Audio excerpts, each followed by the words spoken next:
స్పీకర్ను కలిసేందుకు బీఆర్ఎస్ ఎమ్మెల్యేలు అసెంబ్లీకి వెళ్లారు. కాళేశ్వరం ప్రాజెక్టుపై వచ్చే అసెంబ్లీ సమావేశాల్లో పవర్ పాయింట్ ప్రెజెంటేషన్ కోసం అనుమతి కోరేందుకు అసెంబ్లీకి వెళ్లారు. స్పీకర్ అందుబాటులో లేకపోవడంతో అసెంబ్లీ సెక్రటరీని కలిశారు. అయితే సెక్రటరీ తమ వినతి పత్రాన్ని తీసుకోలేదని బీఆర్ఎస్ ఎమ్మెల్యే వేముల ప్రశాంత్ రెడ్డి ఆరోపించారు. కాళేశ్వరం ప్రాజెక్టు గురించి అసెంబ్లీ సాక్షిగా తెలంగాణ ప్రజలు తెలియజేయాలన్నదే తమ లక్ష్యం, సంకల్పం అని వేముల తెలిపారు.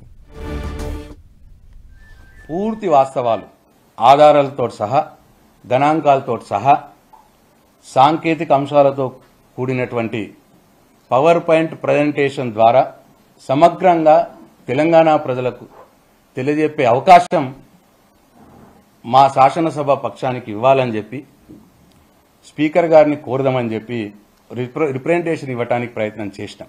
మరి వారు అందుబాటులో లేరు. సెక్రటరీ గారి దగ్గరికి వెళ్ళినాం. మీరన్నా తీసుకోండి, దీన్ని ఈ రిప్రజెంటేషన్ మీరన్నా తీసుకోండి అని చెప్పి సెక్రటరీ గారి దగ్గరికి వెళ్ళినాం. వెళ్తే వారు తీసుకోవడానికి నిరాకరించినారు. స్పీకర్ గారు మాకు పవర్ పాయింట్ ప్రజెంటేషన్ అనుమతి ఇస్తారని మేము ఆశిస్తూ ఉన్నాం. నేను పోయిన